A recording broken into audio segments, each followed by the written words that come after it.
Hey guys, and welcome to a new video on Byte of Geek. Today I'm going to be unboxing and giving you my first impressions on the Synology, giving you my second impressions on the Synology DS920 Plus NAS unit. So let's get into it.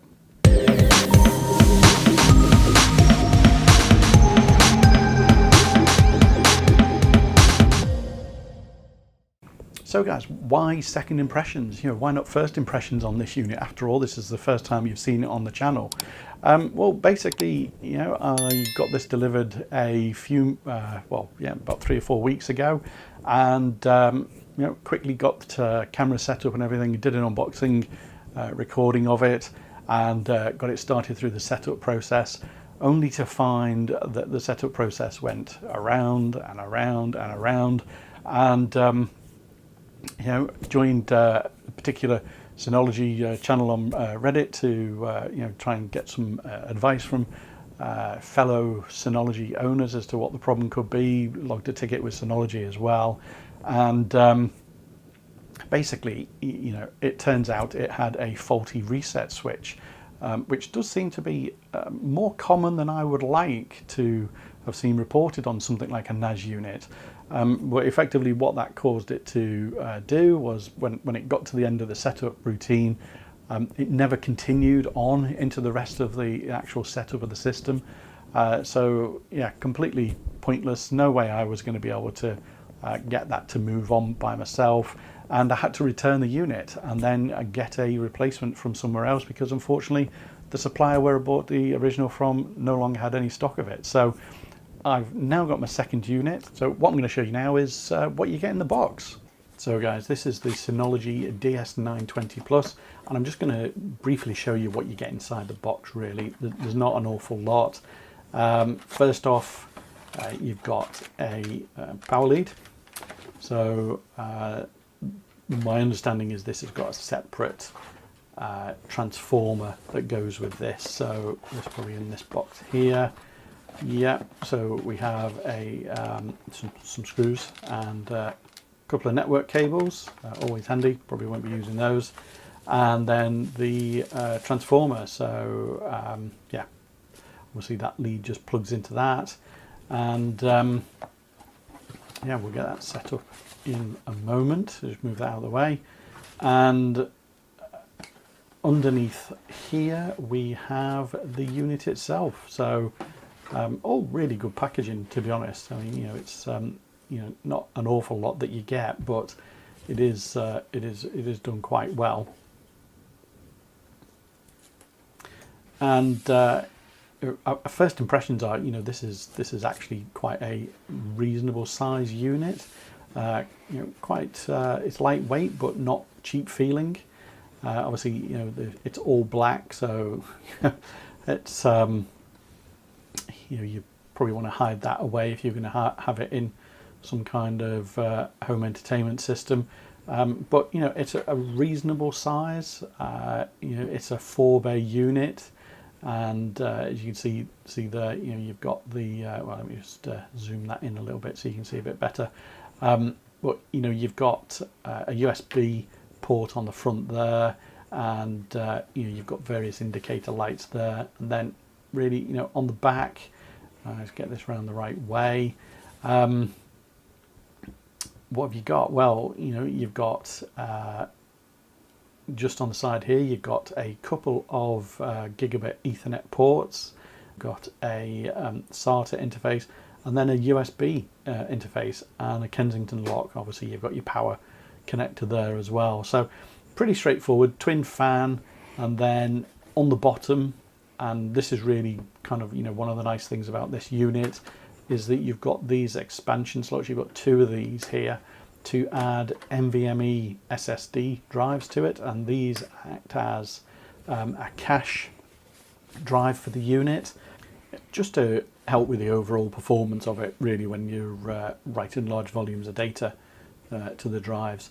So quite a nice looking unit, I'd say. Good size. As I say, you've got these 4 bays at the front, and you just access those just by pulling on the lever. They are just plastic. At the end of the day, they're just going to hold the drive in place, so they don't have to be anything special. They're not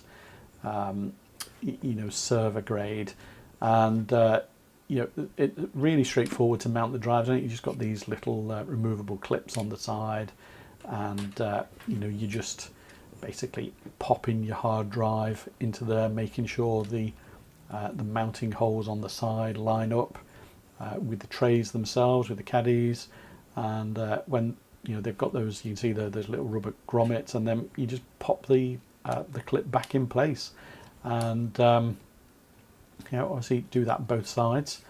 It is fairly pain-free, and obviously makes it quite a toolless design.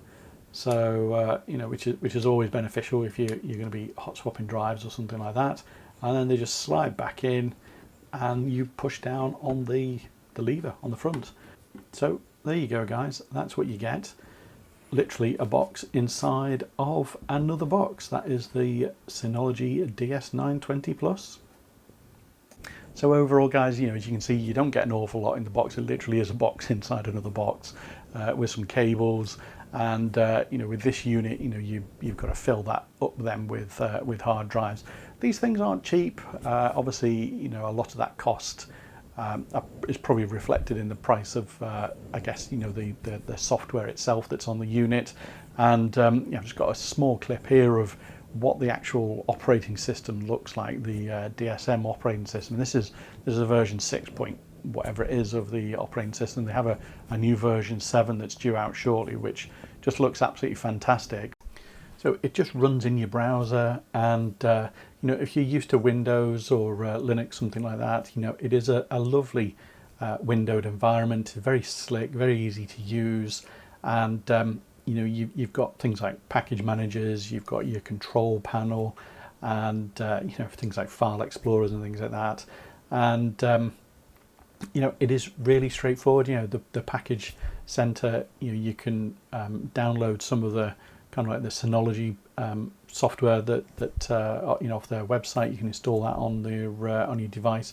Well, there's plenty of third-party packages as well that are in the list. So if you want to set this up with something like Docker, or you want to use it as a web server, you can do that. You've got those options available for you there, and it's just very easy, even for a beginner who's never used something like this before. It is very easy to actually use. So overall, in terms of quality of the hardware, I think it's good. It's not earth-shatteringly brilliant. I think obviously a lot of the cost price of this is going towards the software side of it, but it's going to do a purpose. It's a lovely small unit. If you using any kind of PC at the moment for a NAS, or even just some kind of backup solution, which is what I was doing, this is a fraction of the size of that. And I think there's a couple of bits on the hardware which I'm a bit disappointed with. I guess the carriers for the drives probably could have been a little bit more robust. Also the keys for them as well. You got plastic keys, and well, we had metal keys on these things many years ago, and we seem to have moved on to plastic ones. It's got good feature set on it. It's not the fastest unit you could probably make if you were going to make this yourself. And it comes with 4 gigabytes of RAM, but you probably want to increase that by at least say another 4 gigabyte. Obviously there is an overall limit that you can put into this, but I think 8 gigabyte feels like a bit of a sweet spot on this type of thing. In terms of the software, I think the software is brilliant. If you just want something that you can set up and almost kind of like fire and forget, then I think this is really good. I've played around with Unraid and Open Media Vault, and some of the other systems as well. And for me, Unraid works really well. Open Media Vault, again, very nice. Served a purpose, but seemed to be more work involved to just do some of the basic things, I guess, that maybe Unraid allowed you to do. But obviously, with the Synology systems, all of that is together. So, I think if you're looking at these things, if you're going to want to tinker around and get under the bonnet of these kinds of things, you probably want to go down one of those routes, Unraid or something like that. If you want something to stick on a shelf in, say, like a home office or something like that, then the Synology units, obviously they've got a huge range of them. The Synology units are just absolutely perfect for that. So apart from helping me with my storage needs, this DS920 Plus is going to drive some more content on the channel. So I'll be doing, a little bit of a mini series on, what you should do when you first get one of these in terms of securing it, and maybe if you want to do some upgrades on it or something like that. Various other bits and bobs. You want to get your stuff backed up again into a cloud or something like that. I'll be doing kind of like short videos on what you need to do there. But if there's anything that you want to know about, guys, and there's something that you're interested in about this unit, drop the comments down below, and I'll either answer them for you there if I can, or I'll see if I can build it into this mini series. But hopefully you've enjoyed the video today, guys. If you have, hit that like button, and don't forget to subscribe to the channel for more content like this. But as always, thanks for watching, and I will see you in the next video. Bye for now.